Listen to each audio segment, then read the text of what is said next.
And it was so wild to like be in my house with people who I didn't know them and they didn't know me. Someone just said, hey, I think this could be a fun thing. And they were so down to do it. It was so fun to see people going, I don't know what to expect, but I'm down for it. And then people leaving, and as they left going, I would love to do more of this. Like if you do this again, please let me know.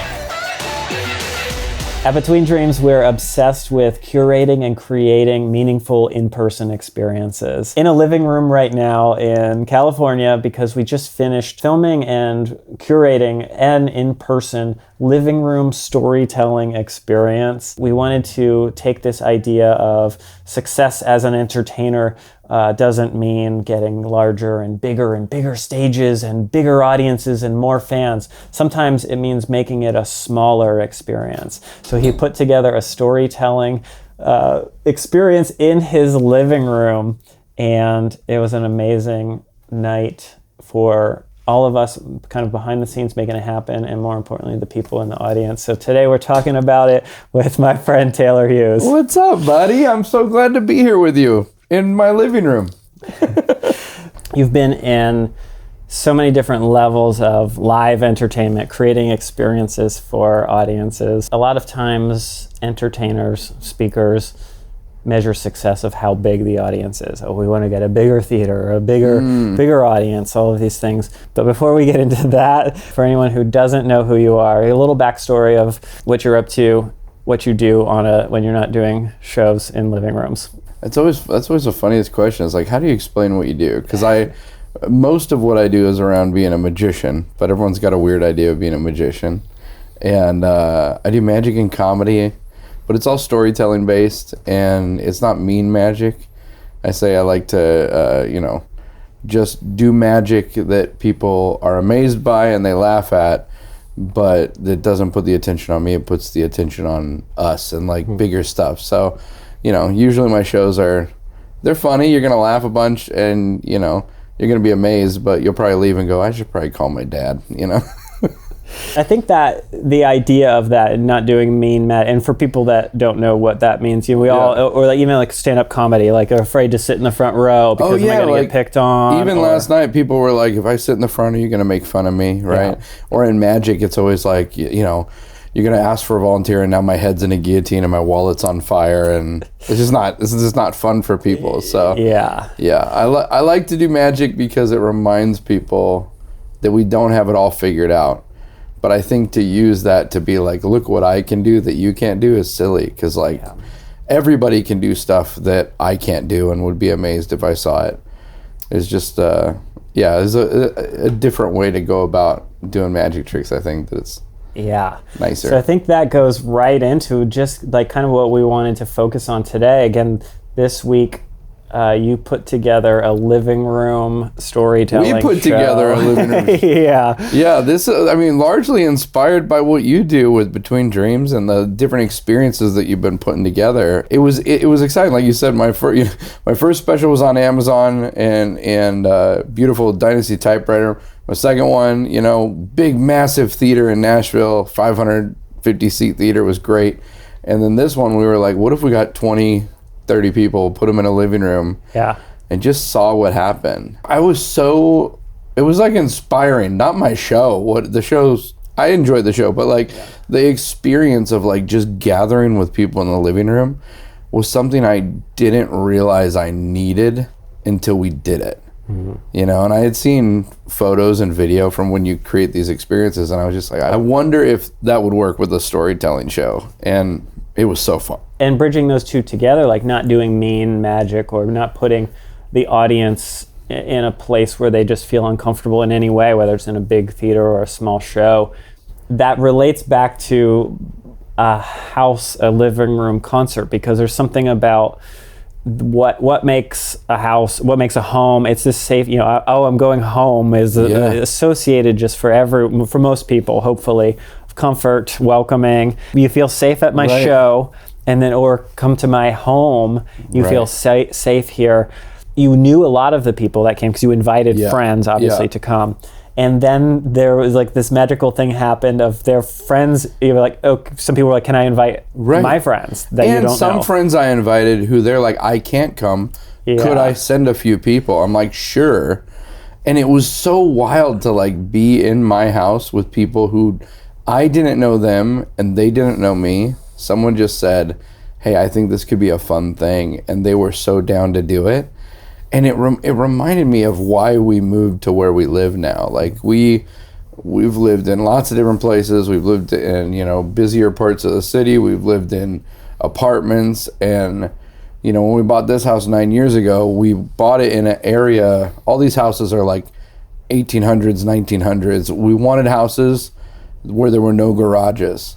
And even though I'd love a garage to store some stuff, there's this weird thing that happens where people turn into their neighborhood, the garage door opens up, they go inside their house, they close the door, and then they open the door tomorrow and they leave, and nobody ever sees their neighbors. And I love the inefficiency of our neighborhood. I love that everyone has to park on the street, but that means you see people all the time. And it reminded me when we did this event that that's why we moved here in the first place, is we wanted to not just have home be a place you go to get away from the world, but to be a place where you can invite other people in and kind of get inside each other's worlds. And last night was that. It was wild. Like Katie and I this morning woke up and we're like, how can we do this more? Not to videotape it, just to legitimately have those kind of, human interactions. And it was so fun to see people going, I don't know what to expect, but I'm down for it. And then people leaving, and as they left going, I would love to do more of this. Like, if you do this again, please let me know. A lot of the stuff that we're doing is kind of for content's purpose. I love producing these shows in living rooms so that we can film it. Obviously for the audience there in person, but it's half to film it. We actually got a person, a retired couple, saw what we were doing and was like, can we just like hire you to do this? And they did the same thing, and we captured some content there as well, but the main priority, like, it wasn't a Between Dreams show, it was for them. And they had moved, I think 5 years ago to this house, and they said this similar thing. They were like, I know there's a couple over there that's like an elderly couple, but we've never actually talked to them. We've seen them, but it's like, there's not a good, especially now in today's world, you kind of almost feels weird to go like knock and say hello or something. Right. But they afterwards, everyone, it was just like the people within the block that came over, and they were everyone was thanking each other, which was a really cool thing. Like the people that, my friends there, they were thanking me for helping facilitate it. And then they were also thanking their neighbors for coming, and their neighbors were like, no, thank you so much for inviting us and including us. So it was, oftentimes there's like a one side, somebody's doing something for someone else. Right. And this idea of, this community thing, like everyone is like, no, like I would love to be part, how can I help next time?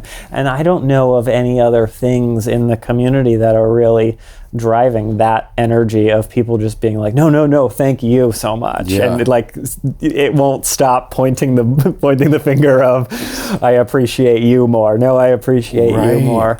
What do you think are some core parts of why that works and why people really want to come and do that? Or, maybe within the lens of somebody hears this and they want to do it, what types of things could they kind of curate as far as the experience to make it so that people are like, this was amazing? It's funny. It was, part of what we did was I did a little storytelling set, but that wasn't even most of the night. Most of the night wasn't watching me do storytelling. Most of the night was sitting around and talking. And it was like 2 bottles of wine, some cheese and crackers, and people had this amazing experience. And I think sometimes we put so much pressure on that if we're gonna, usually if you're inviting someone over to your house, your thought is not like, let's experience life together. It's like, I better impress them. Like, I gotta make the fanciest meal, and really what people are hungry for is not like the best steak they've ever had. I mean, that's great too, but what they're hungry for is community. Without sounding like a cliche, I think the more accessible we get online to people, we feel like we've spent time with humans. Mm-hmm. You know, you can go online. I think about how many friends I have that I feel like I know everything about them because I'm voyeuristically seeing their Facebook posts or their Instagram posts. And I think, like, what if we just stopped, like, going online to see what someone's up to and instead just went, like, you want to come over for dinner? Yeah. You know, like, there's this desperate need for community. And even I would say I didn't feel like that was missing from my life. I'm constantly around people. I travel all around the country and around the world doing shows, and I spend a lot of time with people. There was something different when I invited people into our home, like into our space, mm-hmm. and said, hey, it's yours, you know? And yeah, so again, it's not, I don't know what is next with that. I just know we want more of it. And I think that the work that you're doing with Between Dreams and like encouraging people not only to like attend events you put on, but also like you can create this with minimal effort. Like you've been doing spaghetti nights. Yeah. Talk about your spaghetti. Yeah. Like I just think this is such a cool idea. On the not curating your space too much. Yeah, it doesn't have to be perfect. Something that I'm doing not publicly, except, you know, sometimes post an Instagram story about it, but obviously it's no tickets. It's in a way kind of using it as a research platform of like, hey, how can I do this without making it a content piece? That's it, yeah. I limit 8 seats. Yeah. Because that's pretty much as many people as can fit in my place. And I take out a plastic folding table that I have from merch, that is like my merch table from doing shows or something, from something else. And I have a white curtain that I found that becomes a tablecloth. And it's all, and it started to be kind of a joke of like, oh, nothing is right here. There's none of the chairs match. There's 2 tables actually, and they're not the same height, but you just put the same tablecloth across and tell, hey, be careful there. Don't put the. And I bet nobody leaves talking about those things. No, it's almost because now it has become the bit that's like, oh, nothing's right here. You know, the spoons aren't going to match, and you're going to have to find a bowl to put the cheese in or whatever. So just having those moments, and it really feels fun that it's not. It's like a fake fancy thing. It's funny because I put candles out and all this stuff. It's this weird differentiation of fanciness, but like almost joking about it being fancy. But it's just show up. You can come in sweatpants if you want. That's fine. It's not doing something to look fancy. It's doing something to show you cared and you put effort in. Yeah. And I think that's the key with these kind of experiences is it's not out of obligation. People know when it's like, oh, I had to invite someone over from work to dinner because it's, you know, with that point of the work relationship versus, no, I want to just get to know my neighbors. Yeah. I would like to say more than just like, hey, man, you having a good day? Great. It's very interesting how wonderful strangers are, you know? Yeah. I forget who said that a stranger is just a friend you haven't met yet. Yeah. You know? But it really is true. And you find these common things that we all are desiring or striving for. And sometimes we're like hoping, hope someday I find that. Or you could literally like just curate a night and now you've got, you know, 8 new friends that you didn't have a week before. Sometimes people will have people over and be like, okay, what we have to have like a movie or a show, a series playing on a TV in the background.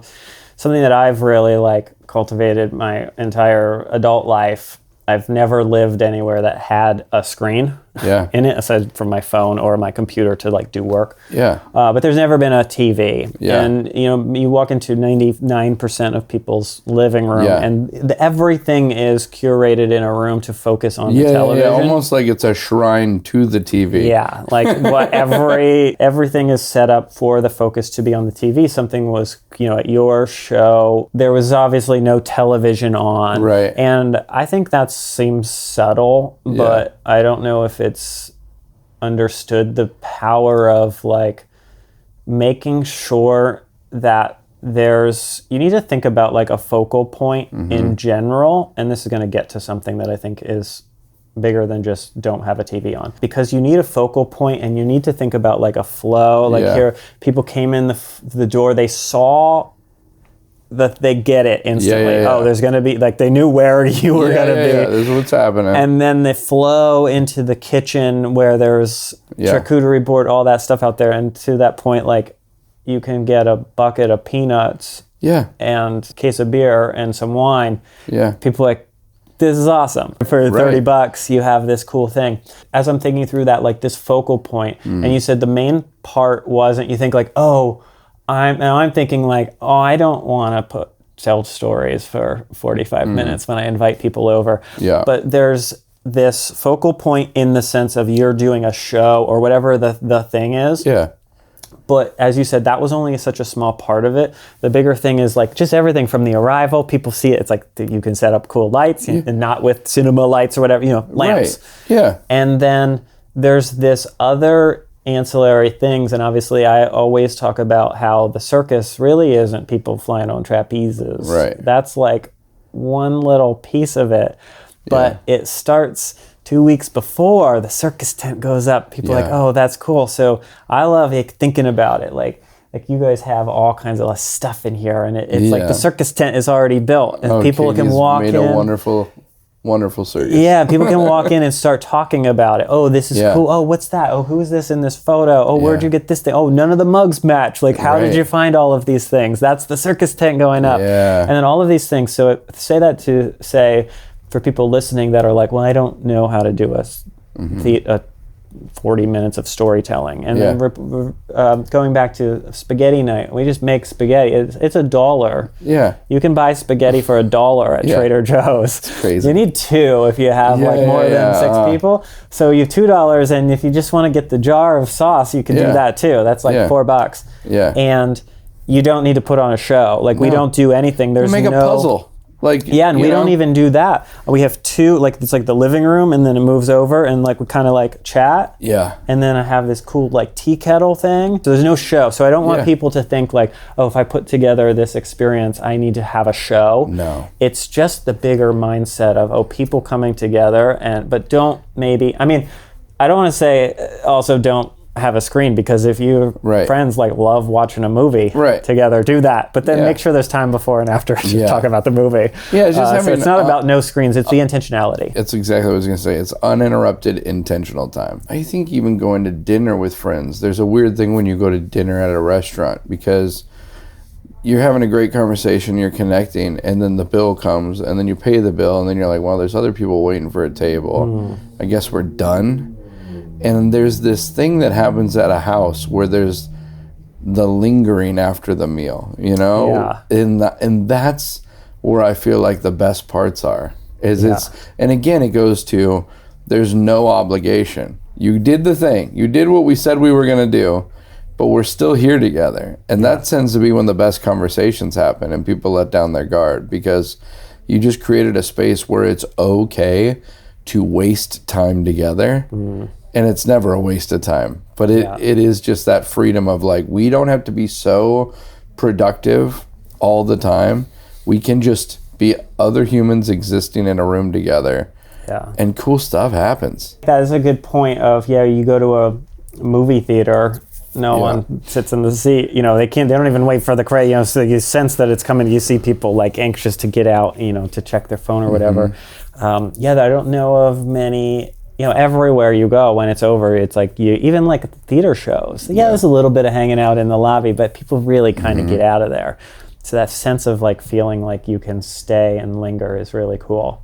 So let's go back to that idea that you talked about earlier of not polishing up your space, or some people will say like, well, that's cool, like give me a month because I really need to like organize and like get rid of some clutter before I could never invite people over with my place looking like this. And I guess think about the polar opposite. If you have a conference room at a corporate event hotel room, that's perfectly polished up. It's clean, it's sterilized, it's all of these things, and we all know what it feels like to go into that. Yeah. So how is that play different, and how did you guys think about it? You don't want your place to be a disaster. Right. You want things to be clean, but they don't have to be cleaned up. Like, I think sometimes we like to polish areas of our life. I mean, that's all social media is a highlight reel, right? We're constantly showing people the best version of ourselves. But we've all experienced when you go to someone's house and it's that in person where everything is immaculate and they hired a chef, and like it's almost uncomfortable. They've spent so much time trying to make it comfortable, and yet all of that effort made it uncomfortable, like a house that feels like a museum, right? And Katie and I will go to dinner at someone's house and we'll walk in and we'll be, oh, thank goodness they still have dishes in the sink from making dinner. Like, it just helps you realize, like, oh, I'm a normal person, and it isn't always perfect all the time. And I don't know, I also think, like, there's people who have gone on dates and it was like technically you checked all the boxes and it should have been perfect, but the conversation was lacking because they were so distracted trying to make things nice for people. Yeah. There's this old story, like an old Bible story I remember hearing as a kid, and it was like these two sisters, and one of them spent all the time in the kitchen, like trying to make everything perfect, and almost annoyed that the other sister was just with the guest.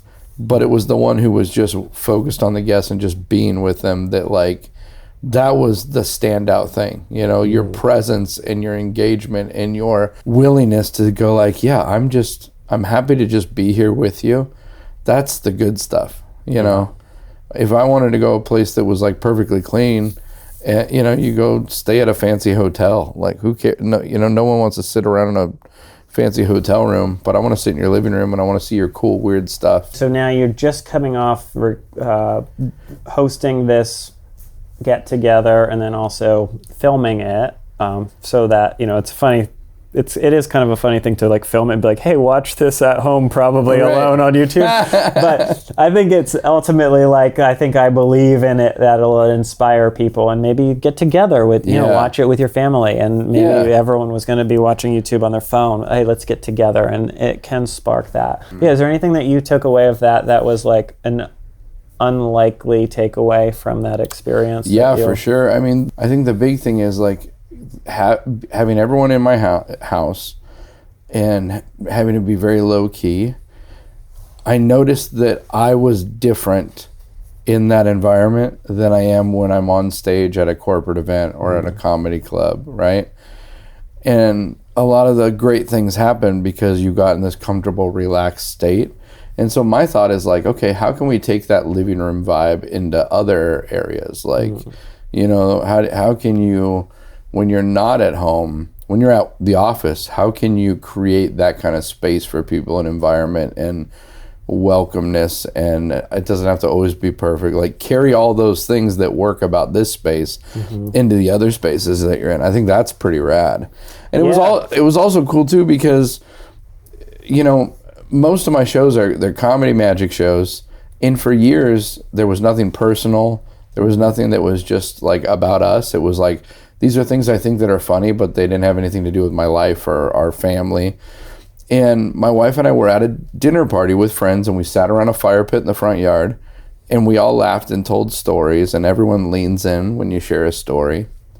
And we left. This was probably 8 years ago. We left and we're driving home, and Katie goes, why don't you do that on stage? And I said, what are you talking about? She's like, why don't you tell stories? Like, tell real stuff. And something happened in that conversation, and it changed the whole way I perform. So this was really special. Like, the reason I wanted to capture this experience was because it's kind of getting back to that exact moment that inspired me through my wife to start telling stories. And so the whole thing isn't like we were joking about, like, yeah, you don't go watch this thing of other people hanging out by yourself. The whole thing, I hope it will inspire other people to sit around and tell their stories. Like, you don't have to have a storytelling night at your house where one person holds a microphone and tells stories. You can have a storytelling night at your house where you pick a theme and you go, hey, we're all going to tell one story of a time we were really scared. Or we're all going to tell a story of one time where we really, like, we felt like a winner, you know? And just everybody go around and share a personal story. And I'm telling you, you will leave with new best friends. You will leave with memories and laughs that you'll talk about for years to come. It's how humans have always connected, is through storytelling. So this, for me, this moment was a really special. I'm glad we captured it, because it's kind of that summer camp feel that I want to live every day with. Yeah. And we just need reminders to, like, okay, step back into that way of being. Yeah, I think it will certainly inspire people to do that. And I especially love the other thing when you said, like, oh, maybe if you don't even do this at work, you can be, you know, if you don't even need an office that's decorated cool. If you have a cubicle, maybe you have little trinkets or something that, hey, like, stop by, I'll have, you know, I'm going to bring something in every day to share with my coworkers over lunch, a story about something. And then it could cultivate, in my mind, I'm already like, oh, you could have a whole group of people at the office that, like, on Wednesdays, they bring a show and tell for each other. This concept of home, this feeling of welcoming and community, of feeling at home, can be in your cubicle at lunch break with the 3 ladies down the hall. Why don't we do that as adults? I mean, the show and tell was the best part of school. Yeah. It was the best. And it was, you bring something from your home to share with the rest of us, right? Yeah. And that doesn't have to be a prop or like a physical item. It could just be like, what do you have from your life, from your experience, from your world, that you can enter into someone else's world and share that with them? It's like, you just connect with people so well through it. Adult show and tell, I'm for it all the time. Let's go. Yeah, that's so good. And, you know, and one further step from that, again, I think, like, I don't want to make it too much of, like, big takeaways, but it's so relevant, you know, if people that own a business and are trying to make their employees feel like they're at home, you know, these things can be pulled out in whatever world you want to, like, take it to. And that's what I love, is that, you know, it's a mindset, it's a general approach. It's not like we're never going to be, I mean, we'll have tools, hey, we can, you know, think about hitting these themes, but there's never going to be a formula. And it's like, if you want people to feel welcome and feel at home, that can be for your clients if you own a business, for your employees if you own a business, for your fellow coworkers if you work in a cubicle. If you work alone as a freelancer or a solo business owner, you could have a co-working day and share your work. You know, it's just like, if any world that it lives in, from a literal invite your neighbors over to, like, creating that feeling of, in big companies, little companies, and everything. It takes it back to people, right? Like in business, I mean, we both do a lot of work with business leaders and helping them try to curate these experiences. And what happens is we see something that impacts people and we immediately try to make it a process. And so, or we try to develop language around it. And so there's people right now that work at a job that constantly talk about being a work family and having community. And again, it's show, don't tell, right? Yeah. It's one thing to tell someone, oh yeah, we're a work family. But if I don't feel like we're a family, it's worse that you even said that, right? It's better to just go, okay, what do we need to create? What environments do we need to have? What space do we need to give so that people can, you know, actually experience the thing, not just so we have some snappy thing to put on a sign on the wall or to quote at the conference, you know, as to why we are the way we are. It's like, no, let's really get back to people and not just programs or processes. What actions kind of need to be happening for those magical moments to happen? And probably, I will say, your neighbors aren't going to be the people who spin up the community night. Yeah. And if you feel like you want to do that, like, sometimes it's going to have to be up to, you know, because sometimes we get bummed, like, oh, I invite everyone over every week. No one invites me. That's just like, oh, I understand that, because I feel that sometimes for myself. So just like for anyone who feels that feeling of like, I feel like I'm always the one inviting people over, maybe that's your job. Maybe that's the role that you're playing. Yeah. And realize it's an old idea, this idea of like gathering around food and fire pit and hanging out and sharing, a meal with one another. And yet it is very countercultural to the way everything happens now. And so there need to be, if you're going to start a movement, you need people who are willing to go, yeah, I'm going to be the weird one, right? I'm going to be the weird one who goes, yeah, why don't you come over for chili? You know what I'm saying? We can either be upset that things aren't the way we want them to be, or we can take action to have them be different. And it takes very little action. Like we saw yesterday, like people jumped on board and were like, I want to be a part of that. And then even though they didn't know what to expect, when they left, they went, I want to do it again. Yeah. So sometimes you just got to be the brave soul to step out there and go like, yeah, let's do something weird. And it's cool that it's weird. Yeah. That's so great. I love that and really appreciate you've always been thinking, not just, okay, I did this big show, let's get a bigger show next year. Really trying to reinvent what it means to do entertainment, and ultimately that's what entertainment is, bringing people together. Is there any other thoughts that you have to tie that all up? I just say, man, you're such a great example of how to do this, and if anyone's trying to figure out how you can curate these kind of experiences, you need to just watch what Chris is doing and talk to Chris. He'll help you figure it out. I'll just put that on you right now.